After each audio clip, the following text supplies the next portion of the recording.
come he's done? What's going on here? Here we go. Good evening. Welcome to the April 5th, 2021 meeting of the Revere City Council. All rise and salute the flag, please. I pledge allegiance to the flag of the United States of America and to the republic for which it stands, one nation, under God, indivisible, with liberty and justice for all. Madam Clerk? Roll call of the members. Councilor Janino. Here. Here. Councilor Guanasso. Here. Here. Councilor Keefe. Here. Here. Councilor McKenna. Here. Here. Councilor Morbido. Here. Here. Councilor Novoselsky. Here. Here. Councilor Powers. Here. Here. Councilor Rotundo. Present. Here. Councilor Sereno. Here. Here. Councilor Visconti. Here. Here. And Council President Zambudo. Here. Here. Quorum is present. Calendar item number 2, approval of the journal of the regular meeting of March 22nd. So moved. All in favor, all opposed? So voted. Calendar item number 3, hearing called as ordered on a petition submitted by National Grid to relocate one SO pole number 3610 beginning at a point approximately 200 feet northwest of the center line at the intersection of Winthrop Avenue and Washburn Avenue, continuing approximately 25 feet in a northwest direction and to be renumbered pole number P61-1. Proponents, people in favor. I see him, he's on this.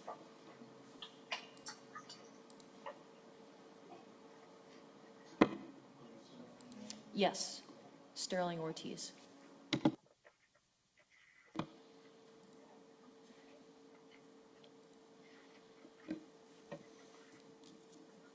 Hello, councilors. This is Sterling from National Grid, 170 Medford Street, Malden. How are you guys? Good, how you doing? Want to give us a brief overview of this?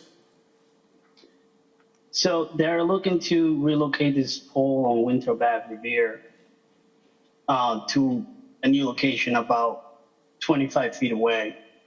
And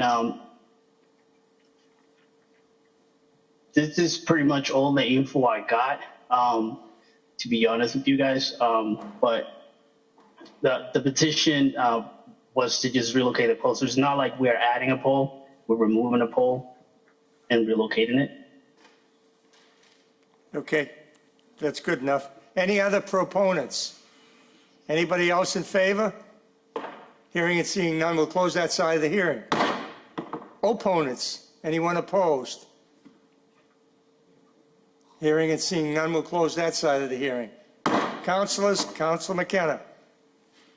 Thank you, Mr. President. This is in my ward. This is the first I'm hearing of this. No one has reached out to me. I don't even know where it's going. I'd like more information on it, so if we could place it on file or do something with it. I mean, this is the first I'm hearing for it. No one's called me to say anything. I understand. With all due respect, it's moving a pole 25 feet. It doesn't seem like you know, a big stretch. I'm not sure that it's worthy of holding it over. I'm sure it's for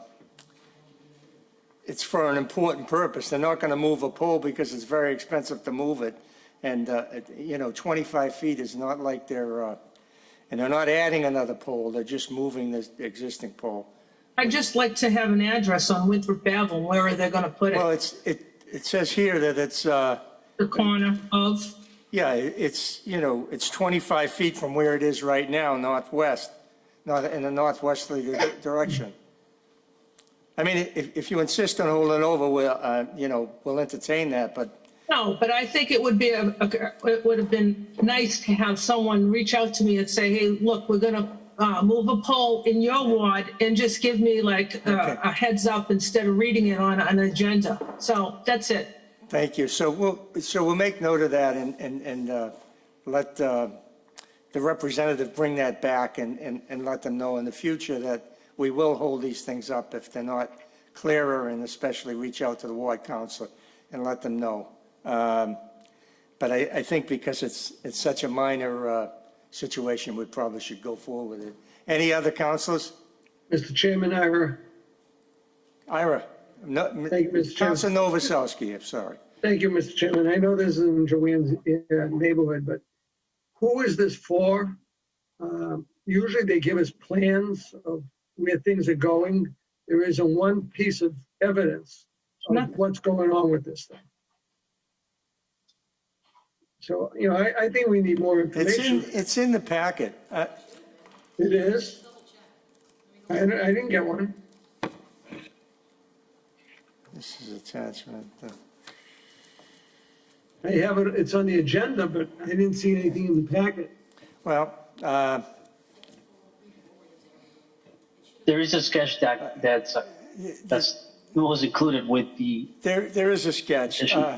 It's such a minor move. It's going 25 feet northwesterly. I mean, it's not it's really not rocket science here. Yeah, but with all due respect, National Grid hasn't been very good to us. You know, at least give us some information on what's going on. Well, The attachment didn't pull up. This is a computer glitch. I love you. it's a Yeah, computer glitch. The attachment didn't pull up, the city clerk tells me. I think it's a minor thing, and I'd like to see it go forward. Who is this for? Why are they doing it? Let them explain that at least. okay, what I have here, gentlemen, is pretty much to better accommodate the pole to bring 23 kV in the area where there's already existing. They just need to relocate that pole to provide better support for the structures. What structure? Who is it for? It's for National Grid. It's Okay, not for no we're one. going to hold up a second. The city clerk is going to share her screen so we can all have a little more information about what exactly is happening. And again, I'll reiterate that this is a minor move, and it's to accommodate the neighborhood, to better serve the neighborhood. There's the screen shared as to where the pole is and where it's going.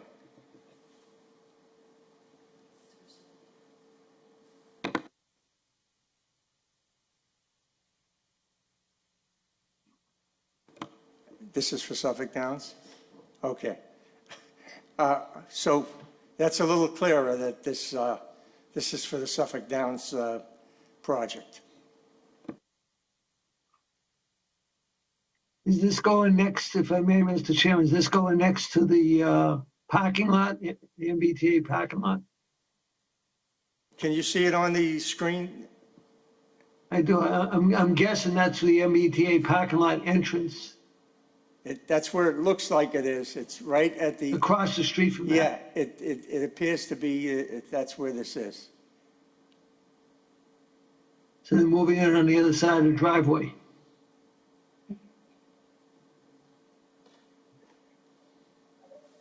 Okay, Mr. Chairman, thank you. Thank you, Counselor. Any other counselors? Hearing and seeing none, I'd like to see this go forward on a roll call. Shall the City Council grant the relief requested by National Grid? Councilor Janino? Yes. Yes. Councilor Guanasso? Yes. Yes. Councilor Keefe? Yes. Yes. Councilor McKenna? No. No. Councilor Morabito? Yes. Yes. Councilor Novoselsky? Yes. Yes. Councilor Powers? Yes. Yes. Councilor Rotundo? No. No. Councilor Sereno?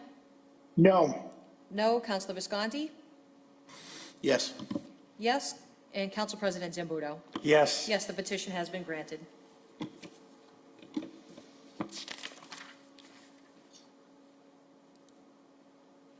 Next item on the agenda is the Public Safety Subcommittee report. Madam Chairperson, Janino. Thank you, Mr. President. This evening, the Public Safety Subcommittee met and discussed 2 items on our agenda. The first is a motion by Councilor Rotundo. We're going to keep this in committee and have another meeting where we're going to invite the fire chief, the police chief, and director of Parks and Rec so we can discuss this further and come up with a plan. The second was a motion by Councilors McKenna and Sereno that the city requests a security presence at City Hall during meetings once City Hall is reopened to the public and meetings are again able to be held in the City Council chamber. We had a little bit of a back and forth discussion on this, and it was a request of the committee to vote this out favorably this evening. So I will hand it back over to the clerk to call the roll. No roll call is needed. All in favor, all opposed? So voted. Wonderful, thank you. Calendar item number 6 is the zoning subcommittee report. Chairman Keefe. Thank you, Mr. President. Tonight, we had one item in front of us. It was the Core Estates Group in regards to the Chase Bank going in Northgate Shopping Plaza, and that was voted on unanimously in favor with the conditions by the site plan review from the zoning subcommittee. So this is a special permit on it. We'll call the roll. Shall the city council grant the relief requested by the petitioner, subject to the findings and conditions of site plan review? Councilor Janino. Sorry, I was stuck on mute, yes. Voting yes. Councilor Guanasso? Yes. Yes. Councilor Keefe? Yes. Yes. Councilor McKenna? Yes. Yes. Councilor Morabito? Yes. Yes. Councilor Novoselsky? Yes. Yes. Councilor Powers? Yes. Yes. Councilor Rotundo? Yes. Yes. Councilor Sereno? Yes. Yes. Councilor Visconti? Yes. Yes. And Council President Zambudo? Yes. Yes, the special permit has been granted, subject to the findings and conditions of site plan review. Next up is the appointment subcommittee report. Chairman Guanasso. Mr. President, early this afternoon, the appointment subcommittee met. We had 4 items before us. The first was communication from the mayor regarding Jason Barletta to the Public Arts Commission. It's the second time that Mr. Barletta did not appear before our subcommittee, so I asked that that be sent back to the mayor and removed from the appointment subcommittee list. The next is a communication from the mayor relative to the appointment of Diaz Construction as a licensed drain layer. That was voted out favorably. I asked we can do these all at one time. And then we had a communication from the mayor relative to the appointment of MT Mayo as a licensed drain layer. They were in attendance also, but they did reach out to the city clerk, and we are going to hold that in committee. So I asked that we vote out the Diaz Construction as a licensed drain layer on a roll call. On the appointment of Diaz Construction as a licensed drain layer, Councilor Janino? Yes. Yes. Councilor Guanasso? Yes. Yes. Councilor Keefe? Yes. Yes. Councilor McKenna? Yes. Yes. Councilor Morabito? Yes. Yes. Councilor Novoselsky? Yes. Yes. Councilor Powers? Yes. Yes. Councilor Rotundo? Yes. Yes. Councilor Sereno? Yes. Yes. Councilor Visconti? Yes. Yes. And Council President Zambudo? Yes. Yes, the appointment of Diaz Construction has been confirmed. Mr. President, the last and final act for tonight is a communication from the mayor relative to the appointment of Michael Wells as Director of Municipal Inspections. And Michael was voted out unanimously by the appointment subcommittee, and I asked the city council to hold do the same. Roll call. Shall the city council confirm the appointment of Michael Wells as Director of Municipal Inspections? Councilor Janino? Yes. Yes. Councilor Guanasso? Yes. Yes. Councilor Keefe? Yes. Yes. Councilor McKenna? Yes. Yes. Councilor Morabito? Yes. Yes. Councilor Novoselsky? Yes. Yes. Councilor Powers? Yes. Yes. Councilor Rotundo? Yes. Yes. Councilor Sereno? Yes. Yes. Councilor Visconti? Yes. Yes. And Council President Zambudo? Yes. Yes, the appointment has been confirmed. Thank you. Calendar item number 11, communication from the city auditor relative to the Revere TV appropriation.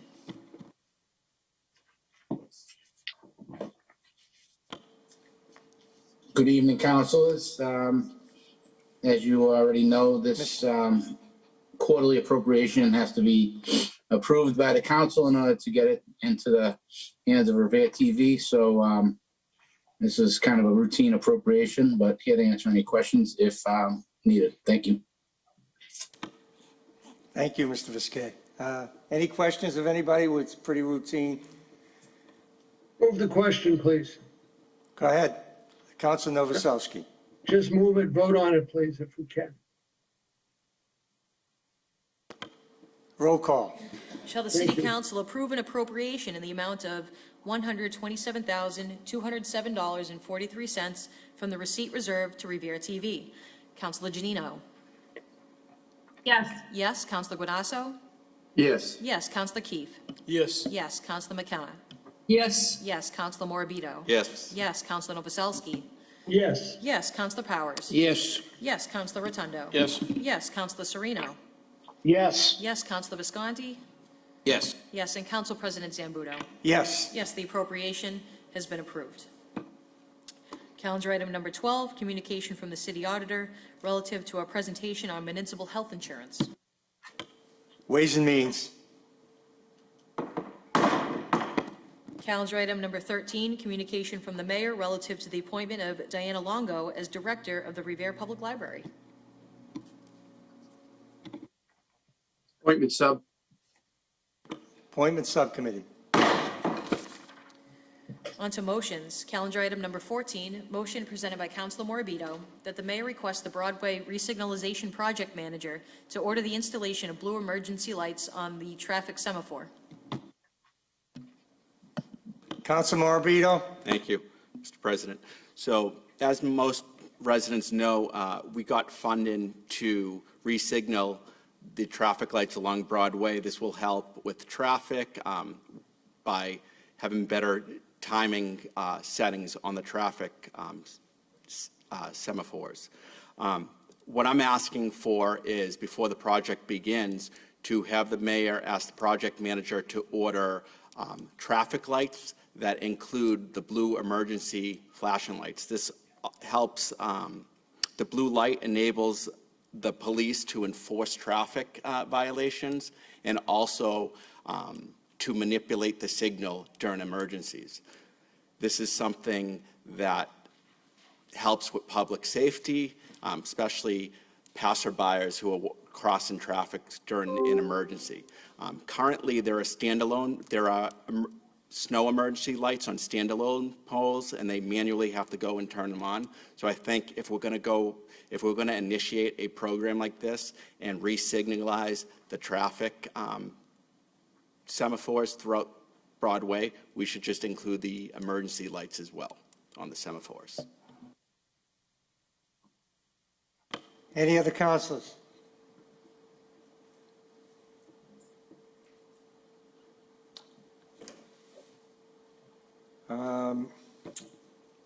Subcommittee, voted? I think I'm going to keep this in committee. I want to hear how we're going to fund this, et cetera, if it's.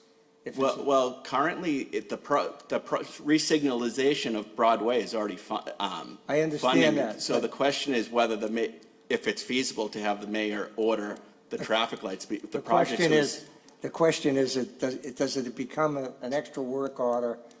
There's procedures there's a contract issued for this project. Why not pass it out and have the mayor determine whether or not we can afford it?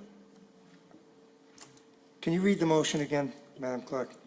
Rereading the motion presented by Councilor Morabito, that the mayor request the Broadway re-signalization project manager to order the installation of blue emergency lights on the traffic semaphore.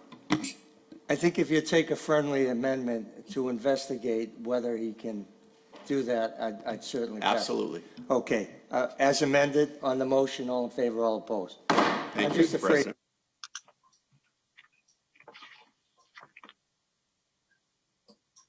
Calendar item number 15, motion presented by Councilor McKenna, that the mayor request the city solicitor to draft an agreement to be executed between the City of Revere and National Grid to plant 2 trees for every 1 tree removed on city property in relation to the conduit project along Winthrop Avenue. Further, that the mayor request DCR and National Grid to enter into an agreement in which National Grid will plant 2 trees for every 1 tree removed on DCR property in relation to the same project along Winthrop Avenue.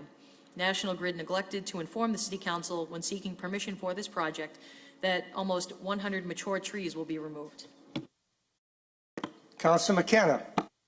Thank you, Mr. President. It's 50 trees. I went around and counted them. It's not 100 trees. But when National Grid came before us 2 months ago and presented their plan to redo the conduits, taking down trees was not in their vocabulary. They never said it once that they were going to take down at least 50 trees along Winthrop Ave. Mature trees that are worth at least $7,000 to $10,000 that have been in in the ground for 50 years. They're going to remove it and give us one small tree to replace that tree. So I'm asking National Grid that they give us at least two trees in place of the mature trees. And because of the emissions and the jet fuel that come from the planes over Beachmont, these trees, people don't understand that these trees are vital for the health of our residents. Trees act as barriers. They take in carbon dioxide and give off oxygen. They're necessary in this area, and we need more trees than less. So I'm asking for this. I sat with them. They said they had minimal money. They only could spend a little bit of money. 2 trees were unacceptable to them. And I'm sorry, but if they never, in front of this council, said that they were going to take down 50 trees and some beautiful, mature trees. So I'm livid. I'm livid. Thank you. Thank you, Counselor. Counselor Novoselsky. Thank you, Mr. President. Mr. President, I agree with Councilor McKenna. I drove by there this afternoon. I see all these red markers all over the trees on the Revere Beach Parkway, from Domino's all the way up to Harris Street. And it's unfortunately that they're doing this. And here they are again, sticking it to us. Even though it's DCR property, they're sticking it to us. And all we do is give them. And they give us nothing. And most of the time, when they do Mr. it, President? it's not timely. So I agree with you, Counselor. Point of information, Mr. President, it's not only DCR, it's Winthrop Ave all the way down to Short Beach. I understand that. Okay. Are you finished, Counselor Novoselsky? I am, thank you. Thank you. Counselor Janino. Thank you, Mr. President. I just want to commend my colleague. This is a great motion. And to be frank with you, when I saw this on the agenda and I spoke with her, I was really angry. That's ridiculous. And it's not something that you can replace. It's not like something that's as simple as, you tear up a sidewalk, you can replace the sidewalk. These trees have been a part of our community for years, and they're going to take years to mature and to give the benefits that they offer now to our residents. So, something's better than nothing. So although we're losing so many mature trees, at least, 2 in each one's place is a very small ask. But, as I was on the phone with her, I was looking out the window at a beautiful tree in front of my house and then looking over to Malden Street at one of those little tiny, new ones that are planted. There was really no comparison. And it's awful and it's unfortunate, but I think it's the least they can do if they're going to make this impact on our community. So I fully support you, and I think it's a great motion. Counselor Rotundo. Thank you, Mr. President. While we're at it, if we could ask the DCR what they're doing down on the beach. There are tons of cones that are littered throughout from the beginning of the circle to Cary Circle. So Elliott Circle to Cary Circle, there are... As a point of information, Please. I'll offer to you, they're installing the parking meters on the beach. I knew that, but I just figured So I'd you have just someone wanted say to it, bait not me me. for that, okay. Ridiculous. We're hoping that they're only going to install them on the water side and not the resident side, but we'll see. Mr. President, do we know who's doing the enforcement? Is it DCR? Excuse me? Who's taking over the enforcement of those meters? Is it DCR? I have no idea at this point. Mr. President, this has nothing to do with the motion. I agree. With all due respect. We're going a little. Sorry, Ira. Little far off the field. Mr. Counselor Guanasso. Counselor Thank you, Mr. Guanasso. President. I certainly applaud Councilor McKenna. This is the exact reason why city councilors are in place, to protect our community against violations of our goodwill by utilities and any other business that operates within our community. This is an assault to all of us. And I think that Councilor McKenna deserves all the praise in the world for bringing this to light. This is certainly aggrieves the type of thing that's happening in our community. We're allowing these people to come in, namely utilities. I mean, they're all over our city, and even throw in Comcast and RCN with these stupid wires that we have to beg them and plead with them to fix up. This is very serious. And I think we should put a lot of teeth into this, and I think we should get enforcement on this. And we should certainly stop the project until we get our wishes, because this is happening throughout our city, and we're just not getting the benefit of our concerns. No one's listening to us. You know, and do we look sometimes like we're being sticklers when we go against National Grid? They are not good neighbors. They could care less when they work in your neighborhood. They place their trucks all over. They place debris all over. They don't even clean up. We got to stop them. We got to take action. And they have been advertising the American Legion project is coming up, and they keep telling us to go to these meetings and stuff. Lo and behold, the next few years in our city is going to be unbelievable. Very, very bad. And people better pay attention. They're giving us a warning. They kept on inviting, the first time I ever hear them invite me to anything. They're going to infiltrate our community, and they're going to make such a mess that we will take years to recover. Remember what I just said. And I think this token of work performed by a ward councilor is just what we need to bring to light what's taken place, to stop it before it happens. Thank you, Councilor McKenna, for the good work that you do. And I vote yes for this motion. Thank you. Thank you, Councilor. Any other councilors? Mr. President, Ira again for one moment. Go right ahead. I'd like to make a friendly amendment, and I hope Councilor agrees to it, that any tree installed by National Grid has to be a minimal of 4-inch caliper. So I don't want these skinny, tiny trees put in. Let them put in a decent sized tree. Mr. President, can I answer that? Go ahead. I think they have a specific, I don't know what the tree is, but I think they have a height tree that they're going to put in. I don't know how high it is, but I think the standard is 2.5 inches in diameter. So, I mean, you can amend the motion, but I'm not sure you're going to get it. right. Can't get it unless we try. Okay. Since there's no other councilors, I'll just take a minute to commend my colleague from Ward 1. It's a great motion, but I think we ought to learn a lesson here. We all went through that presentation of what was going to happen down there, and I think we've got to demand better plans in the future on projects this big, so we can see something like this that was kind of hidden behind the curtain, that the trees were going to be removed. So I'm going to fight for better plans in these type of situations, because we were blindsided by this, and it's not right.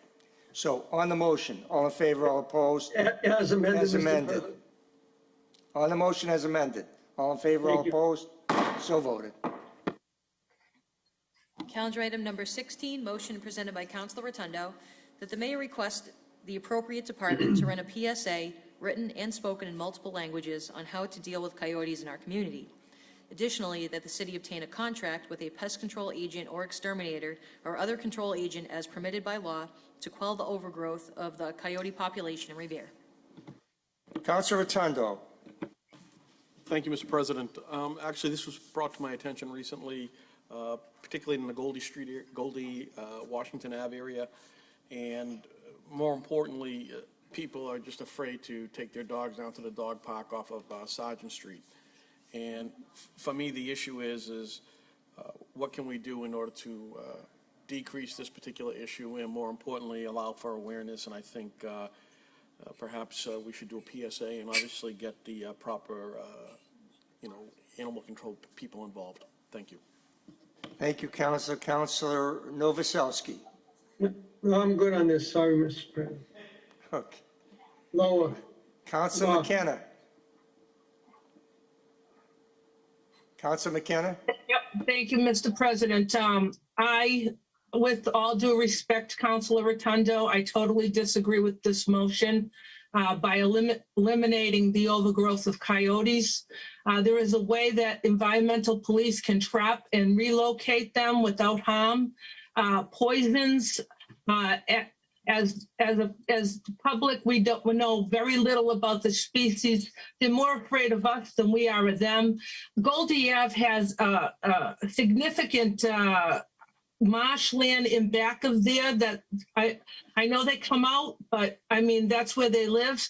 If you eliminate with poison, then you're also harming other wildlife along the food chain. So I believe there's a better way of handling the overpopulation of coyotes, but it's not to get an exterminator or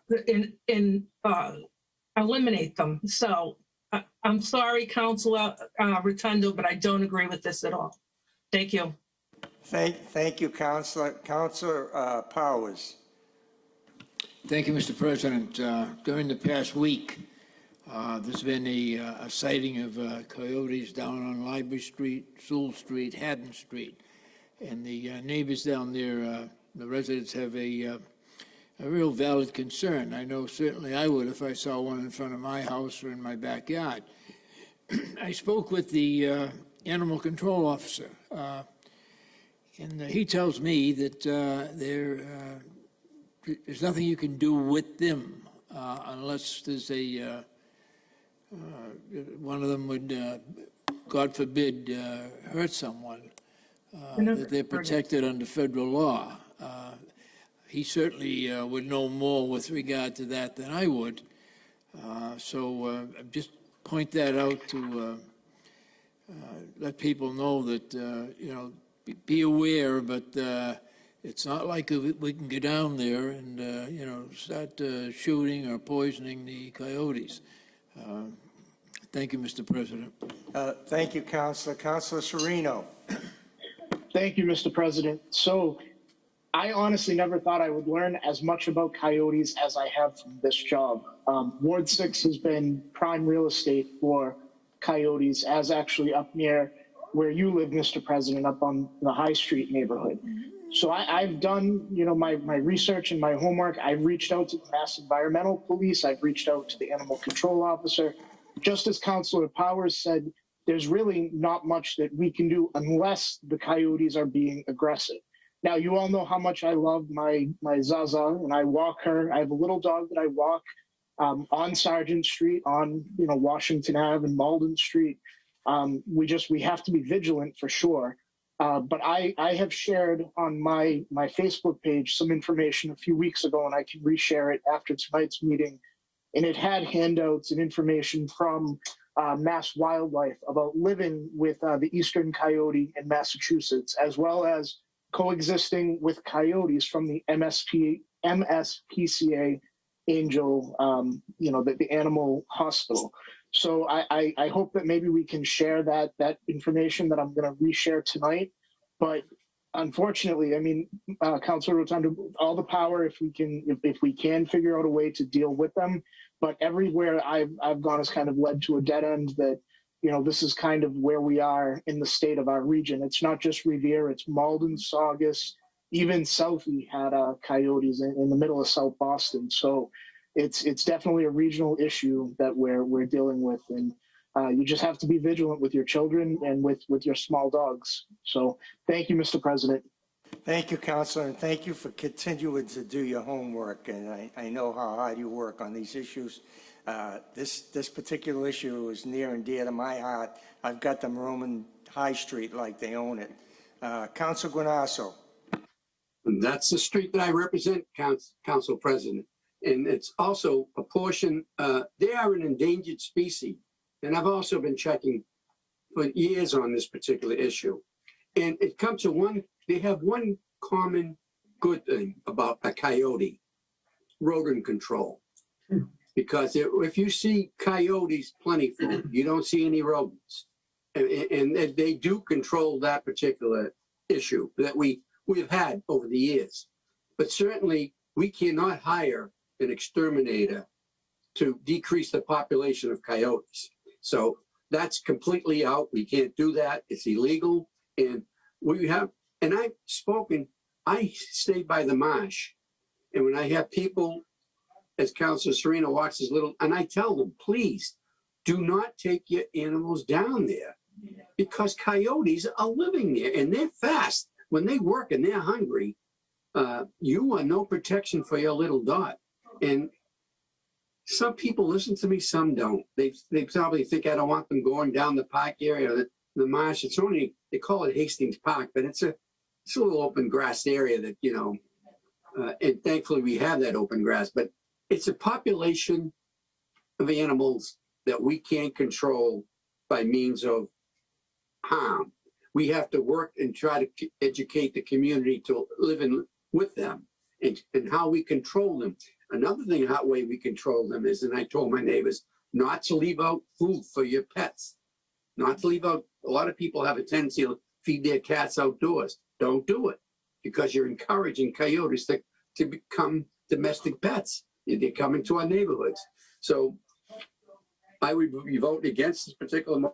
I don't think, you know, you just legally can't do it. So I appreciate the effort of everybody. And I just think that we have to educate our folks how to control and be safe with these coyotes. Thank you, Mr. President.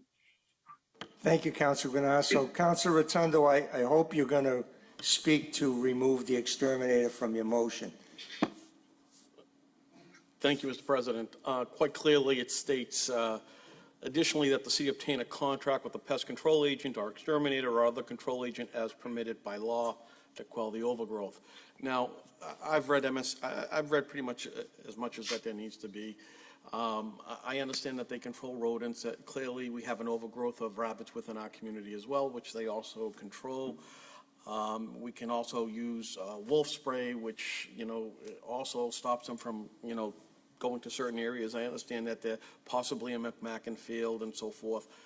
But, you know, at the end of the day, people do need to know how to handle this, and they need to know how to handle it in different languages, and that's part of this issue. You know, people from certain parts of the world are not used to having wolf-like animals going after their little pets, and they get very nervous, and being able to speak different languages, I get some of those phone calls. So if we could at least do a PSA to some degree, either on our website or, for that matter, passing it out during taxes, what have you, I'd appreciate it. More importantly, trap and release is something that can be done. I understand that we can't exterminate them, but that was just more a full power of me writing at that point. So we can remove that accordingly. But at the end of the day, God forbid if it's somebody's pet, and, you know, some people love their pet more than they love humans, so please understand that. But that said, if you want to put this in committee or if you want to pass it tonight, I'd be more than happy to do so as amended. Thank you, Councilor. Yeah, I think we can remove the exterminator piece of this, and I like the educational piece of it, that we can inform people what we can and can't do about coyotes, and, you know, that they can be very dangerous, especially the small pets. We don't just have coyotes. What we have is what's called coy wolves. Yep. And coy wolves are a combination of a wolf and coyote, and they can jump 6-foot fences. So don't think you're safe if your pets are behind a 6-foot fence. Mr. President. I worry nightly with my pets, putting them out in the yard, that I'm out there with them just in case. But I like the educational piece of this. Eliminate the exterminating stuff, and we'll go from there. Could we strike the last sentence through you to the clerk? Thank you. Okay, on the amended or modified motion, do we want to read it, Madam Clerk? Sentence. The amended version is as follows, that the mayor requests the appropriate department to run a PSA written and spoken in multiple languages on how to deal with coyotes in our community. Perfect. On the motion, all in favor, all opposed? So voted. Calendar item number 17, motion presented by Councilor Keefe, that the mayor request the Traffic Commission to institute 24/7 resident parking on Park Avenue from numbers 77 to 116. Councilor Keefe. Thank you, Mr. President. I tried not to do many changes to the parking ordinances because they've done a really nice job and wanted to give it a chance to roll out. But this one area, it's different than obviously the overnight situation where the issues lie with the use of the stadium, and people aren't using the parking area in the stadium. They're parking in front of everyone's homes, blocking all the driveways. So it's a small section I would just like to see if we can get added to the 24-hour cycle. Much like some of the business areas in our city, the stadium really kind of creates that business-like atmosphere that the residents are struggling with. So if this would help, I'd love to be able to help them. Thank you very much. Thank you. Any other councilors? Hearing, seeing none. On the motion, all in favor, all opposed? So voted. Calendar item number 18, motion presented by Councilor Powers, that the mayor direct the DPW or the appropriate state agency to clean the debris from the embankment area at the rear of Revere Beach Boulevard. This is the property that runs along the easterly side of North Shore Road from Oak Island Street to Mills Avenue. Councilor Powers. Thank you, Mr. President. This debris, most of it is the result of the winter, stuff blowing up there. It's very unsightly. It runs from Oak Island Street all the way down to and including the Mills Avenue turnaround. What has happened is that all those homes along the boulevard have some type of a fence, more often a stockade fence. The wind blows the material over from North Shore Road. It butts up against that fence, and if you would get down there now, you would see it.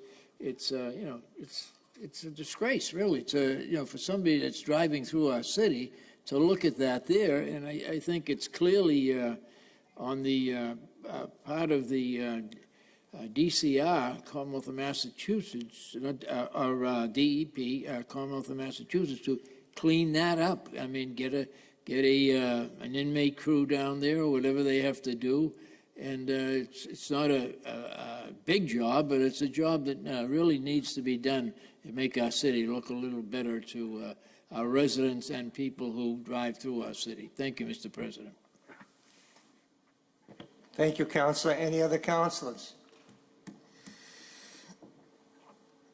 On the motion?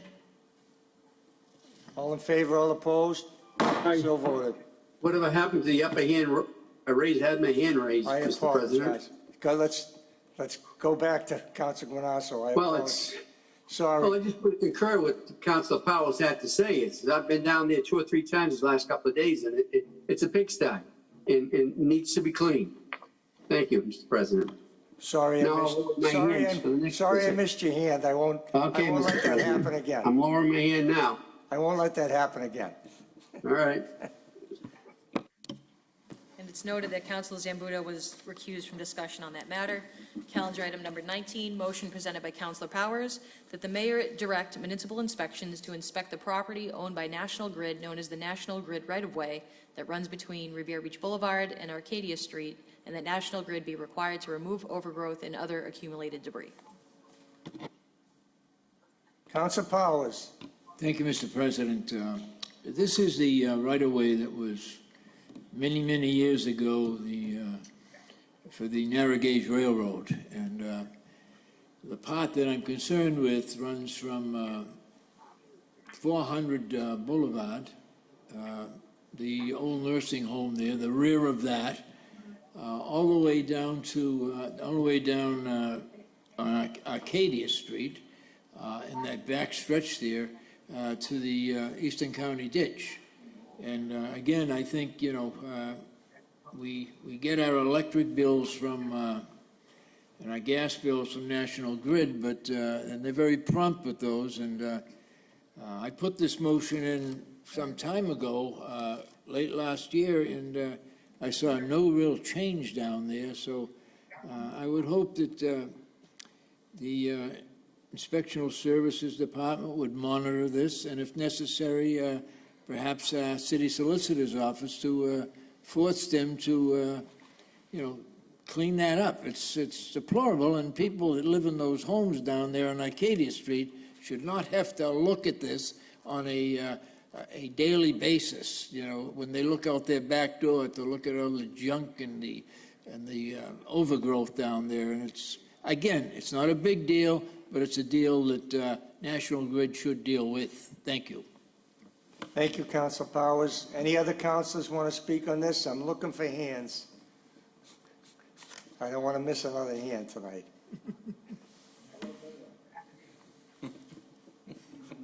Okay, on the motion, all in favor, all opposed, so voted. Calendar item number 20, motion presented by Council Vice President Visconti, that the mayor be requested to address the City Council Ways and Means Subcommittee on April 26th at 5:30 p.m. to discuss how the city plans on allocating and spending upwards of $30 million the city is slated to receive due to the American Rescue Plan. Further, that the mayor explain and provide the rules, regulations, and restrictions to the Ways and Means Subcommittee once they become available concerning the expenditure of these funds. Council Vice President Visconti. Thank And you, Chairman of Mr. Ways and Means. President. I'm excited about the opportunity that these funds will be able to provide our community. And it's not often that we get an influx of cash of this amount. And as a growing community, diverse community, I think, I'm sure the administration is going to use these funds and focus on supporting our residents the best way possible. And this motion is not, let me say that this motion is not to scrutinize the administration on how the money is going to be spent, even though some may think that, but it's how we can work together to make sure that the highest level needs are being met. I think working collaboratively with the administration and the city council, we can do good things with these funds. Thank you, Mr. President. Thank you, Councilor. Councilor Guanasso. Thank you, Mr. President. I don't think you're scrutinizing anything, Councilor. I think what you're doing, you're asking, we're $30 million is almost 10% of our budget. It makes a lot of money.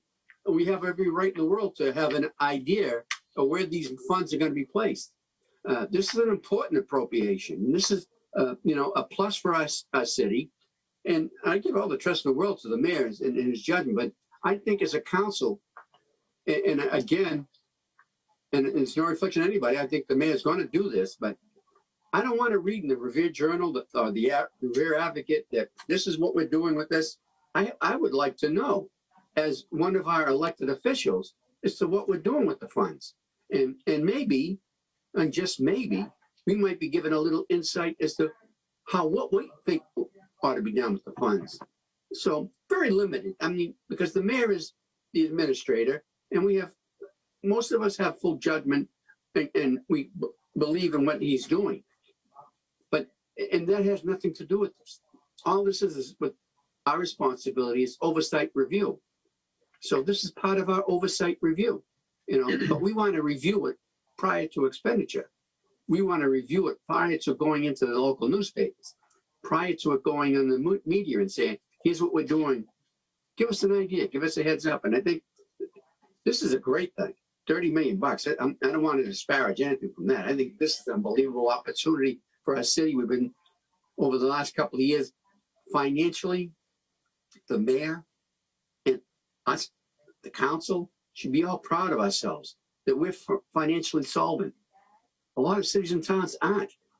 So we're doing the appropriate things in conjunction with the mayor. We're assisting the mayor as best we know how. And I think it's an unbelievable statement for all of us to achieve and to feel comfortable with, that we're doing good things for our city.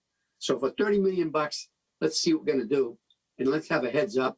And I'm sure the mayor's going to do that. I'm sure. But this is just a little reminder, maybe that we want to be included. We want to be part of the team, and we want to be part of our community's growth and how we help our community. So, Councilor Visconti, it's a great motion. I think I'll be voting favorably for it, and I think that the mayor will receive this well too, because I think he wants to work with us also. Thank you, Mr. President. Thank you, Councilor Guanasso. Before everybody has their hand up, all councilors want to speak. Before I call on the rest of the councilors, I just want you to know, after you're all done speaking, the mayor is going to come on and talk to us for a minute. So with that said, Councilor Rotundo. Thank you, Mr. President. Thank you, Chairman Visconti.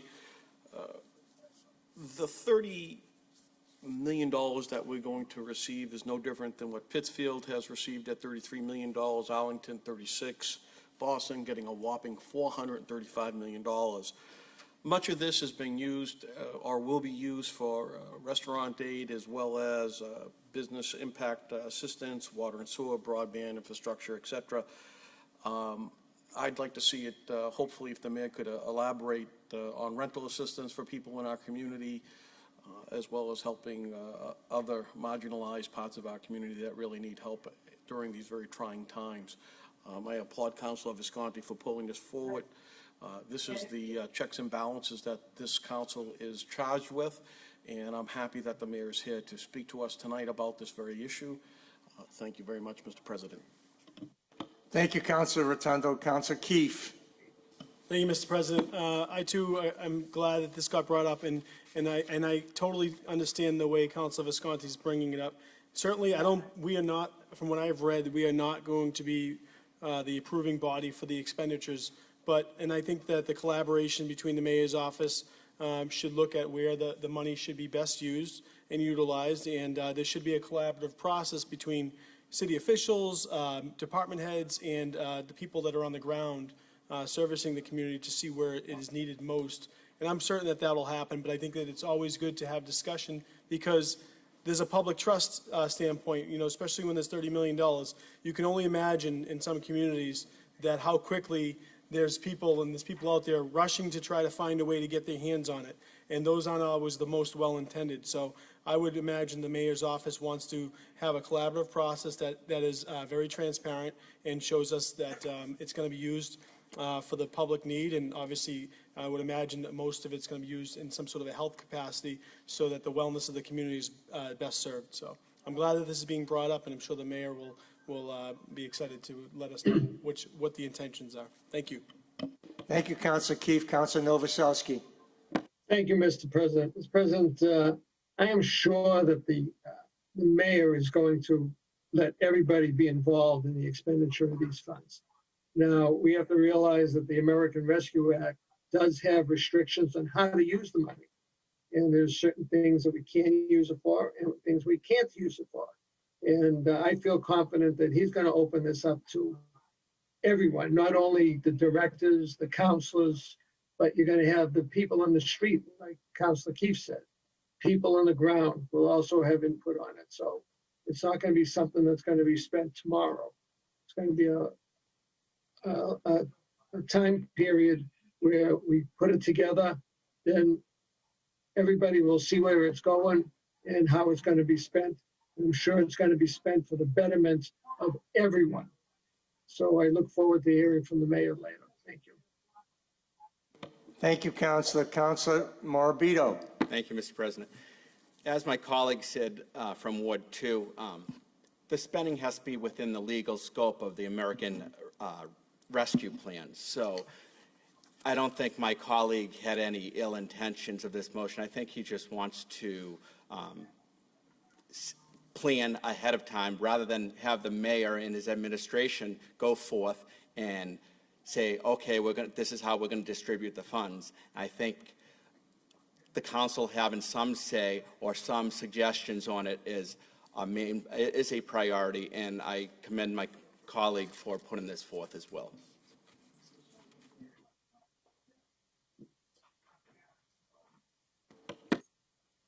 Thank you, Councilor.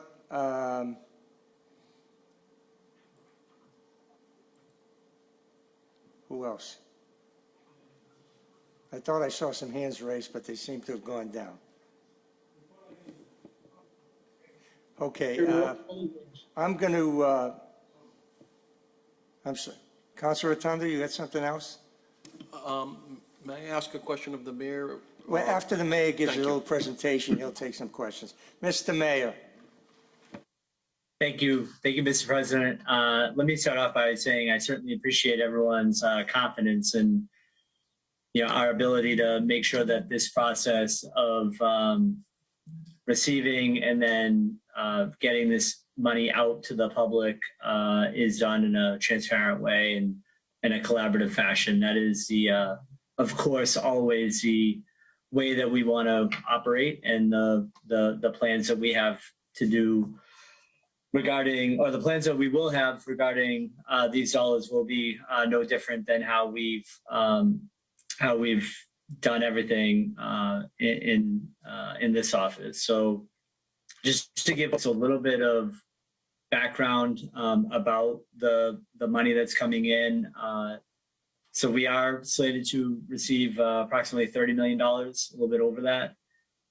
We will have until December 31st, 2024 to actually spend that money down.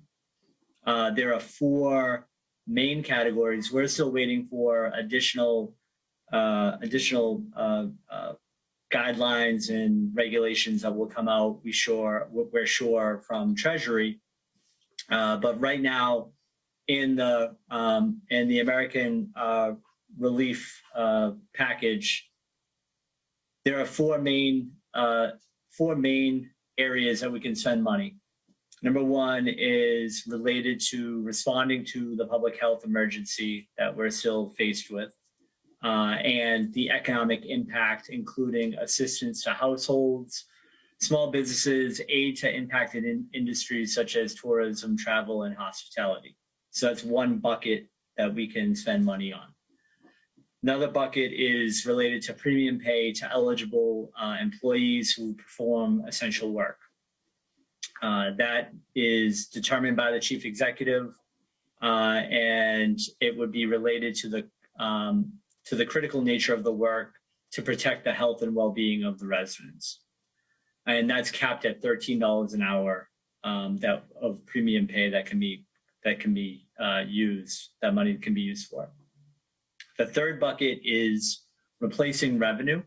So any revenue reductions that we had due to the pandemic, to the extent that the revenues were used to provide services, and they're based off of the losses that we had compared to fiscal year 19. And we know that there'll be further Treasury Department guidance around how this can work. But this is a really important bucket because if we by replacing revenue, we can then free up dollars to do other things. And then the last bucket of dollars that we can spend are around investments in water, sewer, and broadband infrastructure. So those are 3 general, or the 4 general areas that we can spend the money. And I guess one thing that I do want to share tonight, and it's not finalized, and in fact, I've scheduled time with Councilor Visconti and with a few other councilors to start the dialogue in the conversation around what folks have for ideas around what the city could do. But the basic framework that I'm really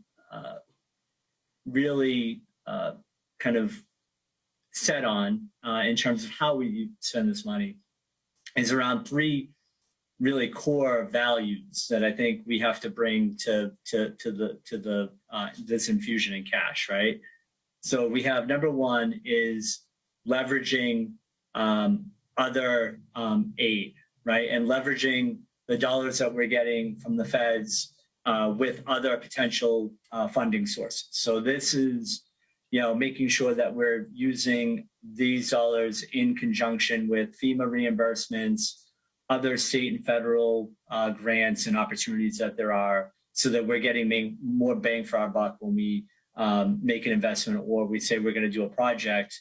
If we can layer that project with other funding sources, we get, either we have to spend less of our money, or we get more for our residents. So really thinking about how we can leverage those dollars, how we can coordinate with other state and local programs that we already have in place that we're already doing, how we can collaborate with community partners and other organizations in the city, so that we're leveraging the dollars that we put up based on what dollars other organizations and other partners can bring to the table. we certainly want to be thoughtful and strategic. And for me, that means looking at our master plan that we spent a year putting together, and that had been 40 years in the making. And so having that as a blueprint is really important, and it kind of gives us a little bit of a roadmap. And the other part is to make sure that we're learning from others as we go through this. The other two pieces, so I certainly want to leverage all that we've already done and leverage the other dollars that are out there. I also want to make sure that we're governing well. And I think Councilor Novoselsky touched on this, and Councilor Keefe. The transparency with which we receive and spend this money is going to go a long way in terms of building trust in the community and making sure that we are providing for all of our residents. And I've heard that from a couple of people, all of our residents. I mean, each and every person in the city, and making sure that there's a level of quality of life that improves for each and every person in our city, and how we, thinking about how we spend these dollars with that lens is really, really important. So we certainly want to follow all of the allowable uses. We want to make sure that we're reporting appropriately, and I know our chief financial officer will make sure we're doing that, and his team will make sure we're doing that, and that we're complying with all of our state and local laws. But it's really important for us to have a public input and an ability to hear from the public about how these dollars get spent. So that will be an important part. And then finally, I think the other core theme that we'll have in the framework that we're operating under when we spend these dollars will be around making sure that we're investing for recovery, and that there are results that come out of the dollars that we're spending, and that we actually measure how we're doing in terms of the results and the recovery for our residents. So obviously, we're going to make sure that there's a significant investment in urgent health and economic needs. You've already seen that a little bit with some of the relief money that we've had, and the CARES Act money that we've gotten through even the appropriation that the City Council was so eager and willing to partner up early on during the pandemic, when I came to this body and asked them for $1 million for our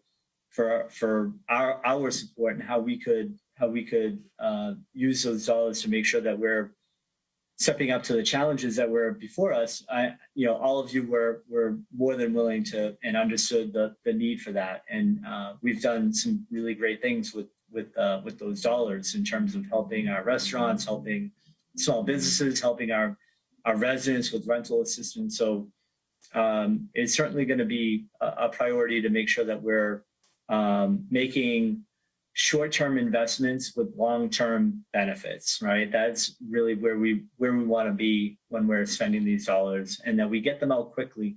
I mentioned that we had until 2024 to actually spend the dollars, but we don't want to be sitting on this money either. So we want to make sure that the money gets out, that is strategic, and that we leverage every penny that we're spending to make the city a little bit better of a place for all of our residents. So I look forward to having further conversations with all of you. I know there will be no shortage of great ideas that come out of the council, and I look forward to collaborating with all of you on those. And those conversations have already been scheduled, and they'll begin, and I know they'll continue in earnest as we get these dollars.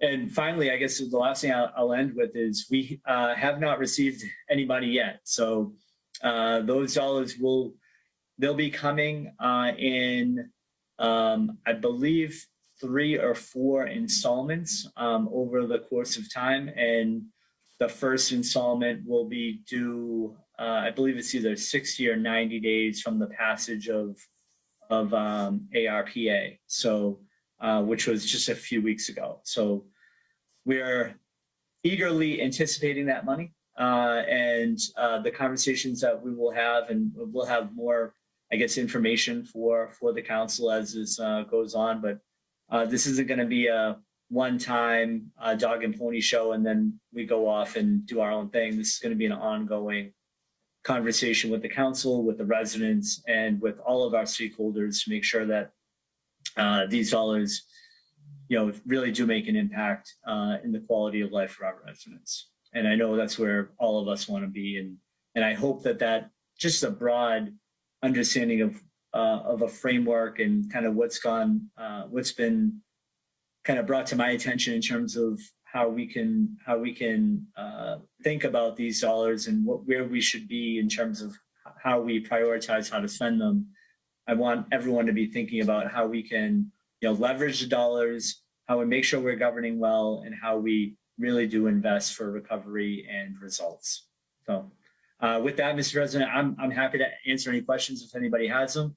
And, I guess one other thing that I'll say, and I touched on it a little bit, is that be really thoughtful about and be thinking. I want the council to be thinking about the fact that we will have the ability to replace revenue, and that opens up the ability to do certain things that are a little bit more open than the buckets that I talked about earlier. So if we do replace revenue, that gives us some additional flexibility to do other things.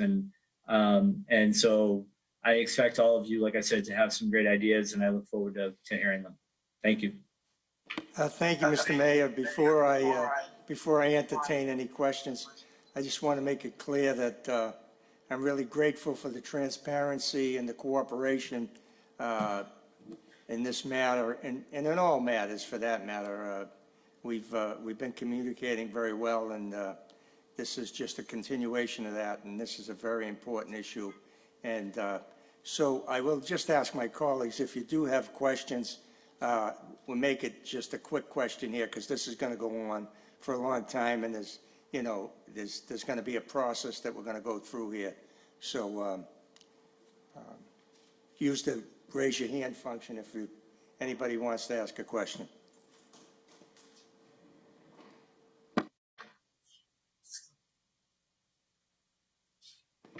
Councilor Rotundo. Thank you, Mr. President. Mr. Mayor, thank you for your comments, more importantly for collaborating on this very, very specific issue. We have specific groups of people in our community that are marginalized, that have issues with housing as well as health issues. If we could focus on those particular areas, and I will obviously speak to you about that either through email or otherwise, in order to increase assistance for housing and health and welfare resiliency. This is something that is, very, very important, in particular in the communities that have specific economic as well as status issues in our community. And I would hope that we could work on that particular issue. Thank you.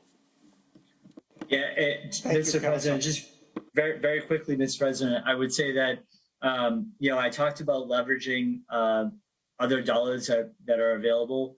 And I know that there will be, I believe there already is a significant amount of money available on the state level for rental assistance. We want to make sure that we're coordinating with the state programs and make sure that whatever we do locally, we're leveraging every penny based off of what the state has also made available. So I know a lot of times it's a lot easier for us to actually get a program up and running and get dollars out the door sometimes than it is for the state to do. So, obviously the issues around housing have the issues that we see and the challenges that we see have increased, and we're gonna meet those challenges. I think partially through the dollars that are being made available here. So look forward to collaborating with you, Councilor Rotundo, on that. Mr. President, if I could, just 1 second. Go ahead, Mr. Councilor Mayor, Rotundo. we had spoken generally in the past, not you, but other people. we have people that are renting rooms in our community because they cannot afford a place to live. And in particular, those people that have English as a second language, they're here in various status issues prevail for some of them, and some of them they do not. This is a very, marginalized segment of our community, and I understand about the RAF program and so forth.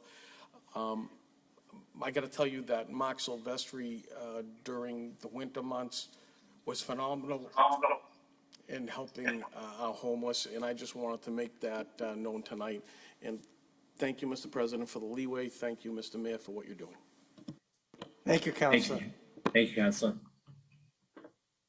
I'm not seeing any hands of my colleagues, so again, Mr. Mayor, I appreciate the openness and what we're going to do in the future here. It's a good road, so thank you very much. Madam Clerk, next item. Oh, on the motion, all in favor, all opposed, so voted. Calendar item number 21, motion presented by Councilors McKenna and Janino that the mayor request the DPW to install hand sanitizer stations at all parks and playgrounds in the city. Councilor McKenna. Thank you, Mr. President.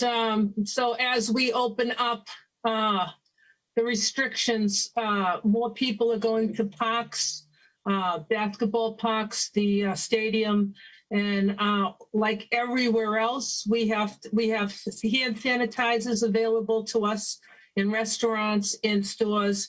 So why not parks? Thank you.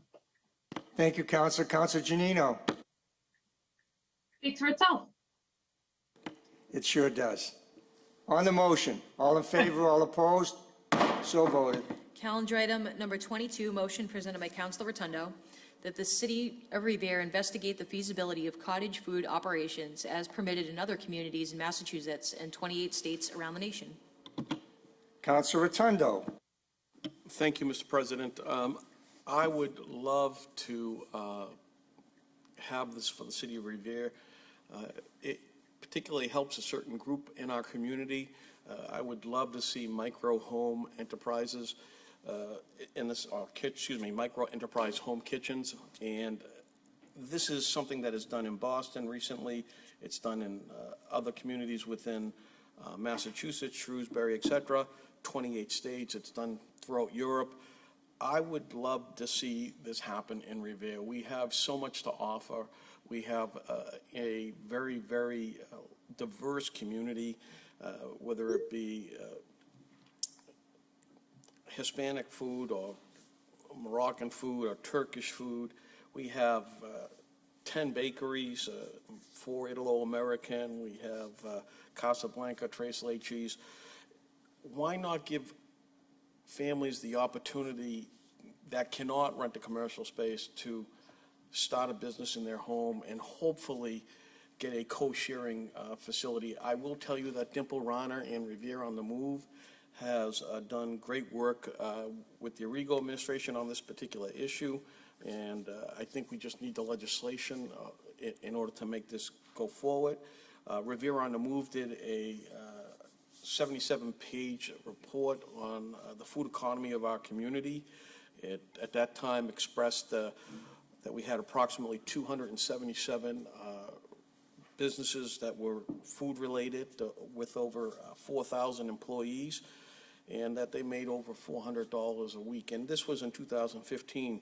Obviously, with the issue of COVID, this has changed the dynamic, and it's pushed some people out of the commercial space and left them basically in the breeze. And I would like to see if we could do something collaboratively and get this accomplished, because this would be a great thing. I mean, Revere at one time was known for, Bianchi's Pizza and so forth, but we have so many different restaurants. And if you go down Shirley Ave in particular, if you can't afford to go overseas and you don't have a passport, all you got to do is walk down Shirley Avenue and you can experience the world there, whether it's Brazilian food, Colombian food, whether it's camel food, you have everything there.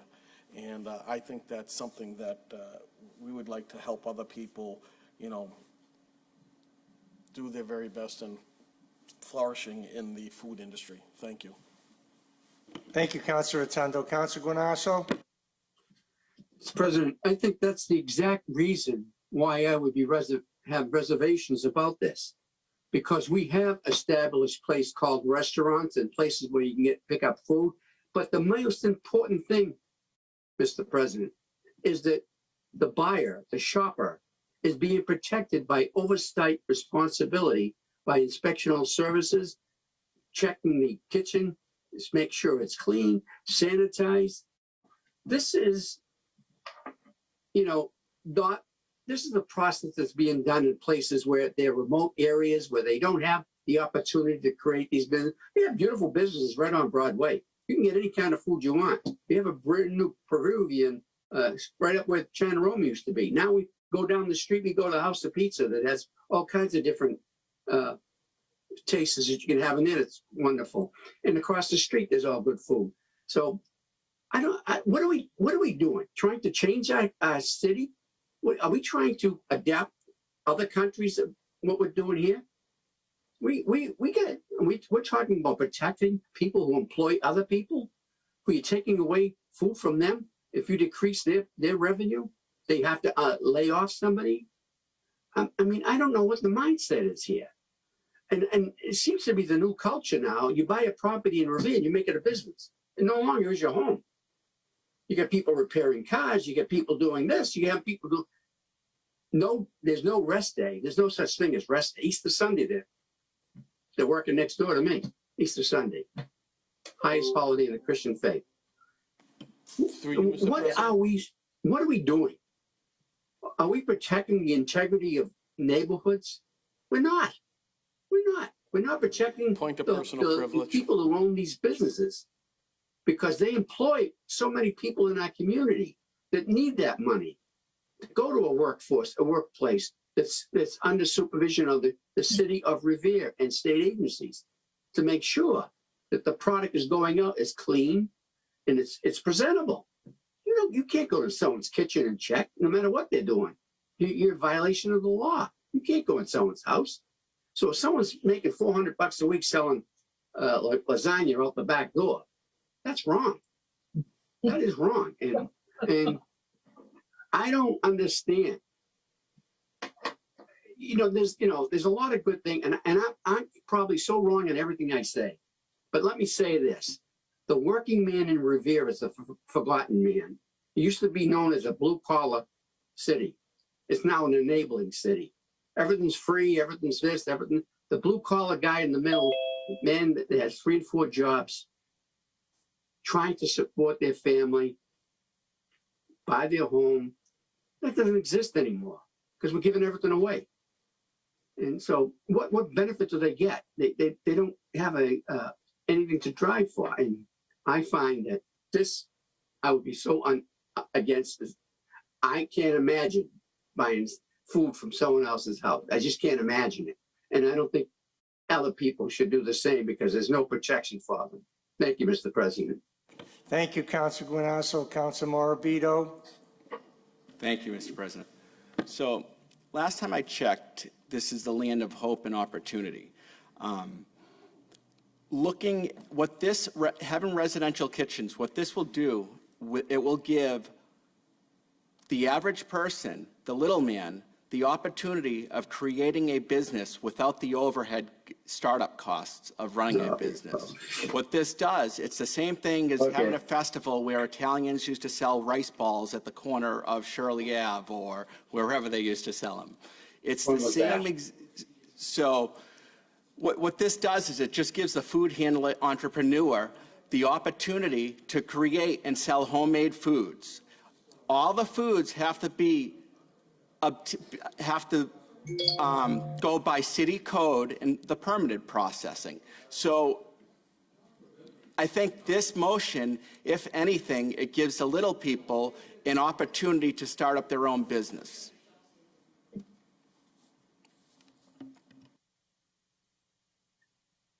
Thank you, Councilor. Seeing no other councilors, Dimple Rana. Good evening, counselors. I just wanted to speak on behalf of this motion presented by Councilor Rotundo. Thank you for introducing it. Just recently, Boston City Councilor Julia Mejia sponsored an ordinance in Boston that just passed for residential kitchens. And, I think this would also be a great benefit for us here in Revere. And before I just share a couple of things, I wanted to just thank Mayor Rego and his support of Revere on the Move in our food justice initiatives, such as the farmers market, community gardens, and currently all of our food relief efforts during the pandemic. We've been serving all of our residents since last March. We've served over 100,000 meals, boxes, or bags of food, which is a huge feat, thanks to staff and volunteers around the city and across the region. I'd also just wanted to point out and thank you, Council, for passing last year the food truck ordinance right before we went into the COVID lockdown. We're gearing up to have food trucks operate legally in the city for the first time later this spring and then in the summer. So as Councilor Rotundo mentioned, all of this food justice work has been a part of developing Revere's food economy. As we move forward, there's different types of economies that are growing, like the gig economy, the rideshare economy. The food economy is one of these areas. In 2017, in partnership with Tufts University, we worked on a report with Matthew Amato, I think many of you know him, and his now wife, Laura Flagg, and Paulina Maratori. The report is called Fostering a Local Food Economy in Revere, Massachusetts, Food Business Growth and Community Engagement. Revere on the Move commissioned this report to learn more on how we can support our many residents who have been requesting to be vendors at the farmers market that we have been leading since 2015. With our farmers market, we have worked with many residents in developing their food businesses from a farmers market stand to brick and mortars, and with organizations that support these endeavors like Entrepreneurship for All, short for E for All, and Commonwealth Kitchen. And we know that not everyone has the capital to open up a brick and mortar nor a food truck. These residential kitchen ordinances will allow residents, especially those who are currently under or unemployed due to the pandemic, to start their own small businesses without all the overhead and capital required. We are currently working on a pilot Serve Safe course for current restaurant workers in Revere. From this pilot, we aim to open it up to residents who are also in food retail positions and those looking to get into the food economy. We know that the food industry, especially our restaurant industry, has had a huge hit due to the pandemic, and this whole area of the food economy is going to change, and we want to be ready for that and also empower our residents to be economically mobile when these changes happen, and so that we're gearing them up with the right tools and skills to do that. And we know that education and training on properly handling food is key to the success of this ordinance, along with support on how to open up a successful business. So residential kitchens are permitted for individuals who produce foods in their home kitchen for sale to others and have to get either a state or local permit and comply with certain rules and limitations. So this is not a free-for-all for anyone who's making food in their homes. Permitting residential kitchens is just the first step in legalizing and selling of the food produced at home. There are a lot of limitations, and there are state cottage laws that need to be abided by. This is not just in Massachusetts, this is around the country. Permitted residential kitchens are strictly limited to the preparation of non-potentially hazardous foods and just a few non-hazardous foods. And so I just want to give you a list of what permitted residential kitchens would be allowed to produce and sell under cottage laws. And the selling of these foods would be limited. These wouldn't be things that you can sell necessarily at a grocery store, but you could sell these at a farmer's market.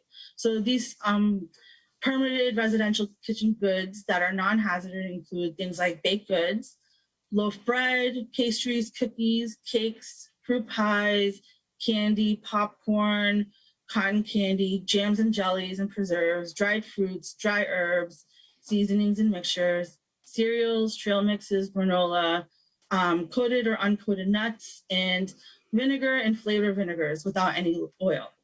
What is prohibited and not allowed or permitted in residential kitchens are potentially hazardous foods.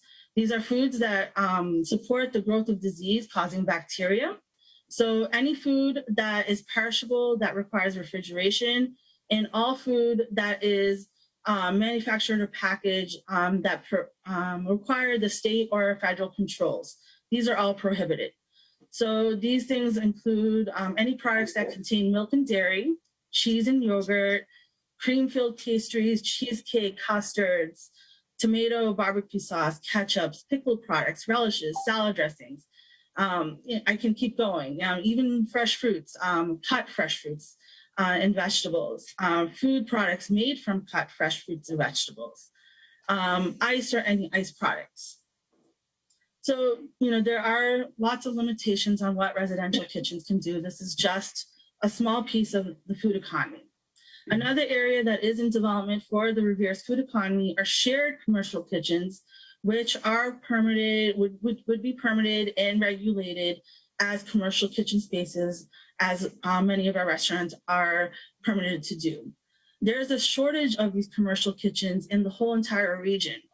And as more and more people are producing food to sell, whether at a farmer's market, a food hub, online, grocery stores, restaurants, food trucks, there's a huge need for commercial kitchens to prepare their food, to bottle their food, to manufacture their food, and then be able to sell it on a wholesale level. And this next step can really further the entrepreneurship of residents that Councilor Rotundo spoke about.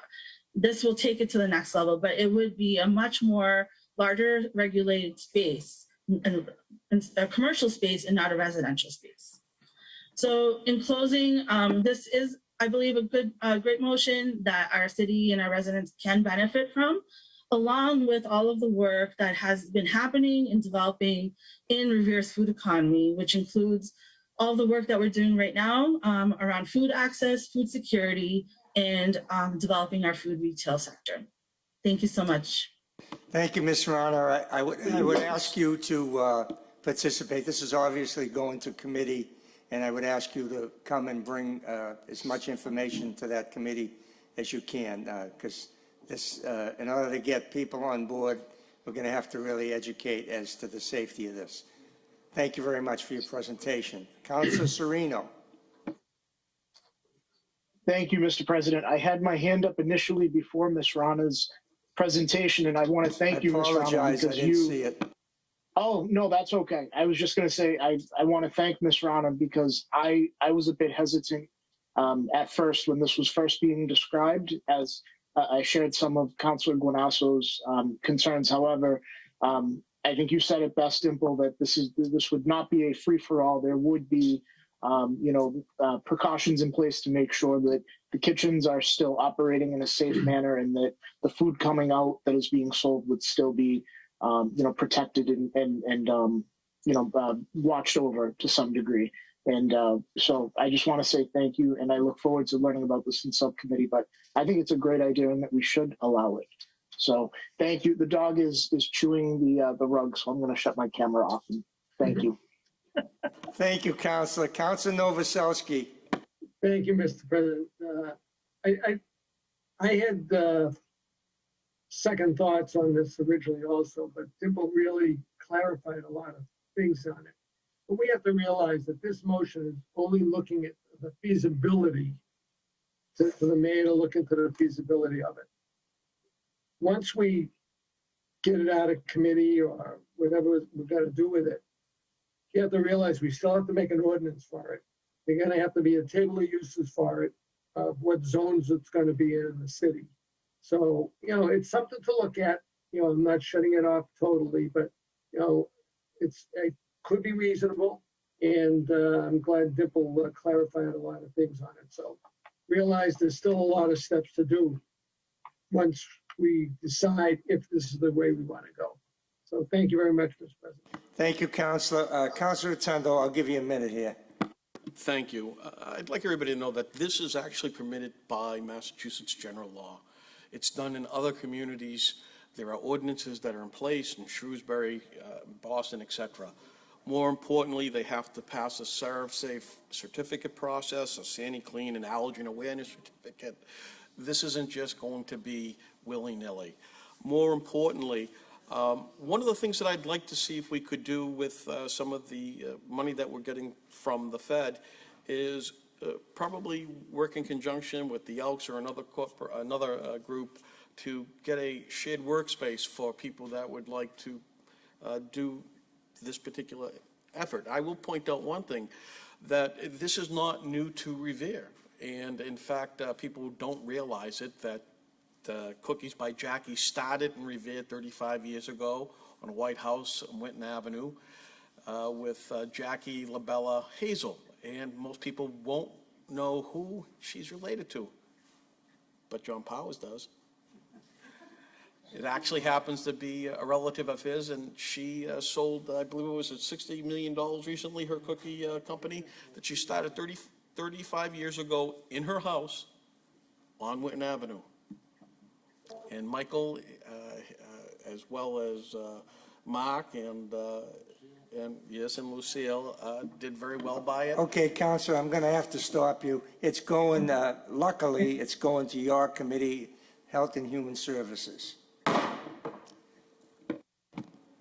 Calendar item number 23, this is a late motion presented by Councilor Rotundo that the City of Revere investigate the feasibility of a resident entrepreneur grant program to assist local residents with seed money for solo entrepreneurs, remote workers, freelancers, small businesses, and other startups.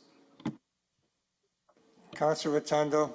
Again, Mr. President, this actually coalesces with the grant process that's coming in from the Fed.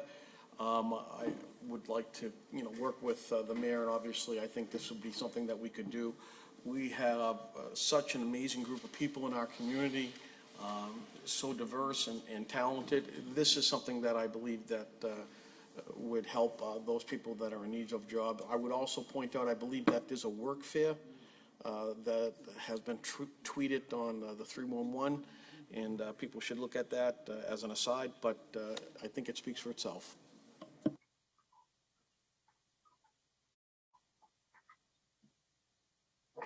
Okay, thank you, Counselor. Again, this could go to Ways and Means, I think. Yeah.